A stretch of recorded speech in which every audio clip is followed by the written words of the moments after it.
Thank you all for coming. This is great. Great show. We have some seats out in the front. So my name is Roxana Bekemohammadi. I'm the founder and executive director of the U.S. Hydrogen Alliance. I'm here to talk to you about my favorite thing, hydrogen policies throughout the states.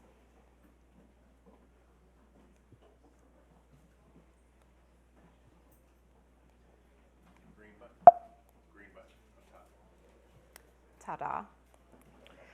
So, thank you so much for coming. We are a National Hydrogen Business Trade Association, and we are specifically focused on enabling hydrogen and fuel cell technologies throughout the U.S. We work state by state, and we are very much interested in, and I love when we have some engineers in here, to harmonize and homogenize hydrogen policies across the U.S.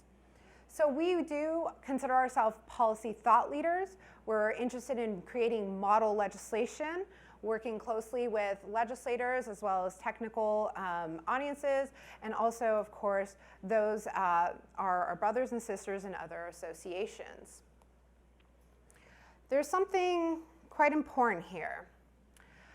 I'm going to get to this map in a second, but I want to make sure, now that I have your attention, is that I'm so excited to actually speak in front of you.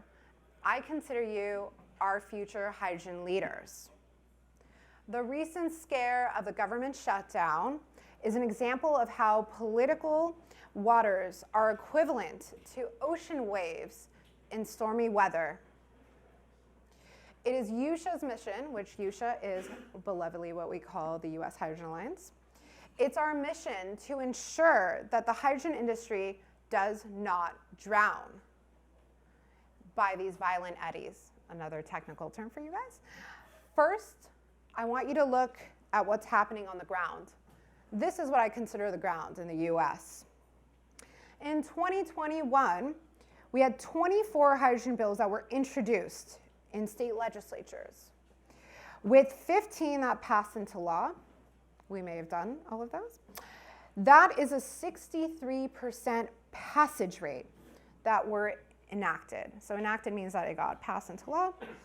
So the next year, 2022, we actually had a greater number of bills introduced. We had 36 bills that were introduced in state legislatures across the US. 16 bills got passed into law. So we did one bill better than the year before. But that's a 50% passage rate. So let's talk about the current times. 2023. We had 61 hydrogen bills introduced across the country. Does anyone want to guess how many bills actually got enacted? Single digits. 6. That means our passage rate was only 13%. I think it's fair to say that there is a trend here. I think it's fair to say that we might be in trouble. I think it's fair to say that policy is more important than we've ever thought it was. I think it's fair to say that we need to get out of this silo. Our technology is cool, but the fact is policymakers are not there to support you right now, and that means we haven't done a good job advocating. Why do we see this trend? It largely has to do with opposition that we're seeing from environmental advocates. The short-sightedness of these advocates will ultimately hurt their own efforts to mitigate climate change and improve our air quality locally. We may have heard from some groups earlier today that want us to restrict this marketplace. As an environmental advocate since I was 15 years old, sitting on a recycling dumpster, dreaming of the day that I would go to the California EPA, but also as an advocate for this fundamental element, I love more than life. I cannot stand by idly as an unyielding advocate. USHA was born to advocate for the right for hydrogen to be an environmental solution. We are under attack due to the massive environmental opposition. And they are proposing we implement 3 pillars with respect to the IRS guidance that we see before us, in order for us to tap into those IRA tax incentives that we have been so gleefully excited for. What are the 3 pillars? There are 3 pieces to it. There are 3 pillars, right? Which is additionality, which means that we need to bring on new renewable assets online. There's the temporal piece, which is hourly, that we can only use those green electrons when they are in excess. And the other piece is the locality of it. So that means our hydrogen production has to be locally placed essentially next to those renewable assets. I want you to take a look at that QR code. I want you to take out your phones, please. I want you to go ahead and pick up that website that is actually listed. Because I need all of you to rise. I want you to rise, take your phones out, and we have a campaign to adopt. We need to actually join together and oppose these 3 pillars.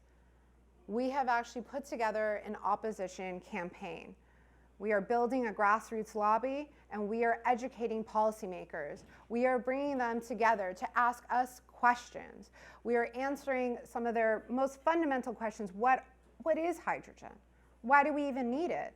Why is Secretary Granholm advocating for it? And from there,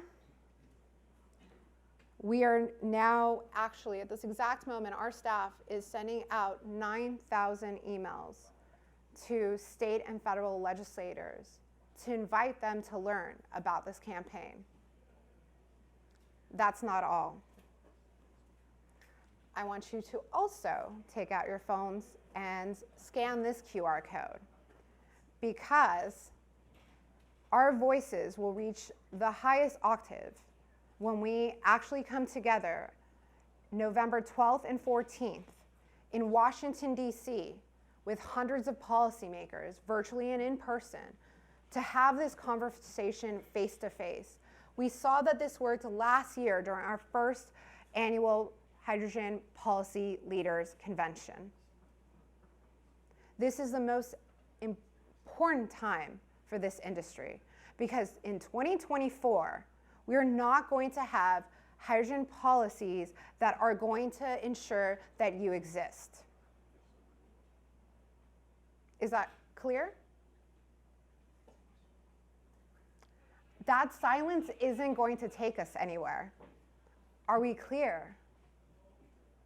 Again, I need you to raise your voices. Are we clear? Yes. Clear. Thank you. What we need to do is make it really clear that hydrogen is here as a solution for multiple purposes. It's our way of decarbonizing mobility and industrial applications. It's our way of solving national security. It's our way of building energy resilience. It's our way to be energy independent. It is our way to tackle cybersecurity. And most importantly, it's our way of tackling climate change and our air quality issues. So I ask you to join us at the convention. You can also find the QR code for our website. You can find me on LinkedIn, find our visionary statements, and most importantly, I want you to rise for your hydrogen companies. I want you to rise for the future of humanity. I certainly want you to rise now, because we may not exist by next year. So I thank you for your time. I'm sorry that it was intense, but really, if I don't give you this message, I'm not of service to this industry. So thank you. I promise you I have more fun. Do I need to answer any questions? I don't know if I was under 15. Any? 5 minutes. Ooh, I have 5 minutes. I've never been this short. My gosh. Oh, also, by the way, this is a fun thing. We are going to be at the Finnish embassy tonight to actually congratulate Bekemohammadi for entering the U.S., their national launch. By the way, so that's a fun one. You can come over for like Finnish food and Finnish music. So I want to, end it very nicely. Oh, Mr. Sassine.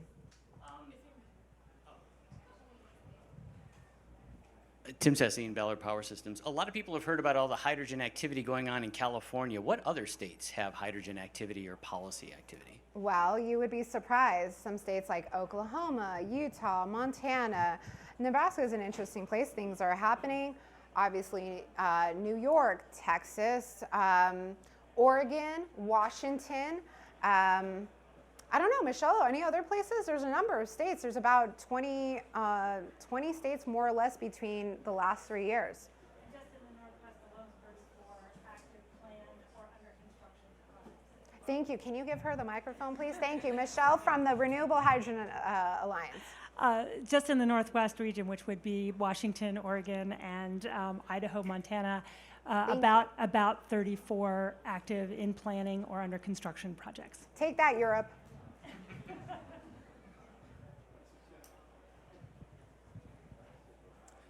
Hi, Will Balgiano from Venable. I was wondering if you could give some examples of unhelpful state policies that you've seen. Yeah, so this year it was difficult. These 3 pillars came into the conversation mid-year. So there's restriction of how we're going to produce hydrogen. There's just the simple restriction of actually allowing hydrogen to be included in any of our current incentive programs. I mean, one of our bills in Nevada, it was just a study bill. It was the state of Nevada should actually consider hydrogen. That's it. And we almost lost that bill.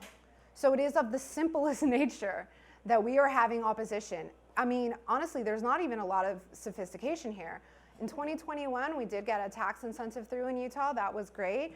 It is Utah though, and so it was easier, but even in the state of California, we got one bill through, and that was, again, a study bill, but we actually did try to do something more complicated to allow, basically hydrogen and fuel cell electric vehicles to have the same perks as transportation electrification, which is, it helps battery electric vehicles and allows the electric utilities to invest in electric vehicle charging infrastructure. So we're not asking for much, but the problem is we're not speaking enough. We are settling for crumbs, and I am concerned. We are having the same conversations year after year. Are you guys actually selling anything? No. Exactly. That's my concern. I've been in this for 13 years. I don't want to cry for you guys. Anybody else?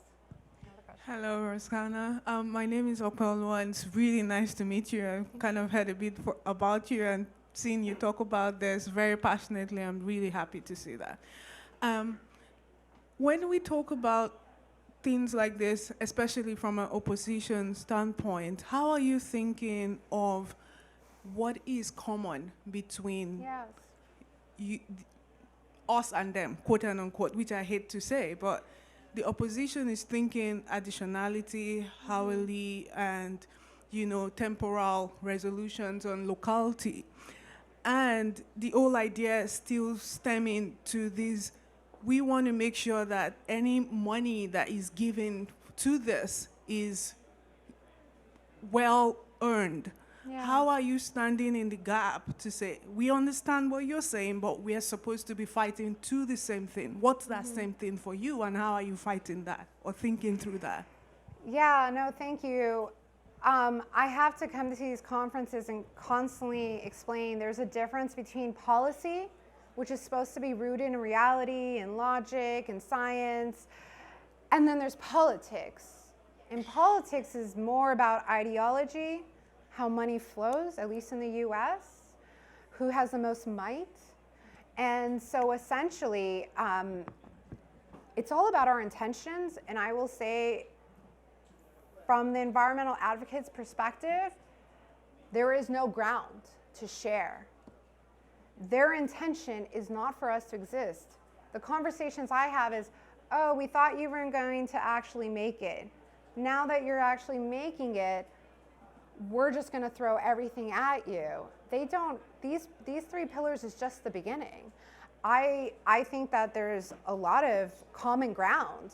We can't just only be about electrification. We have common ground with our brothers and sisters in geothermal and nuclear and hydropower, and there's so many examples, and it's really going to take that diverse type of portfolio to actually be energy resilient. But I don't know if I really have a good answer for you. I wish that I could give you a good answer, but I don't even waste my time there. But I do think that there are things that we can do as an industry to mitigate some of their concerns. Do I think that's enough for them to stand down or even compromise with us? No, because it's politics. Yes, sir. You see, when I compare the situation, say, in the 2010 sector, the photovoltaic industry was in a certain position, and it was able to crystallize that and build a really very focused and competitive industry, and it prevailed. Okay? Yes, it prevailed. When I look to the situation where we are, I find, that there is a change. You said something, about what everybody knows, that the renewable is intermittent. Yes. Okay? So, if you insist that I have to have a solar plant next to the electrolyzer, Yes. you're killing the economics of the plant. Absolutely. Because it will be sitting idle at night. Do you think that maybe that was intentional? But the common sense, because I do things also in Europe. Yes. I am surprised that this kind of logic is coming up there and coming in here. What is this? I think maybe I can wrap up this presentation by saying logic doesn't always prevail. Thank you.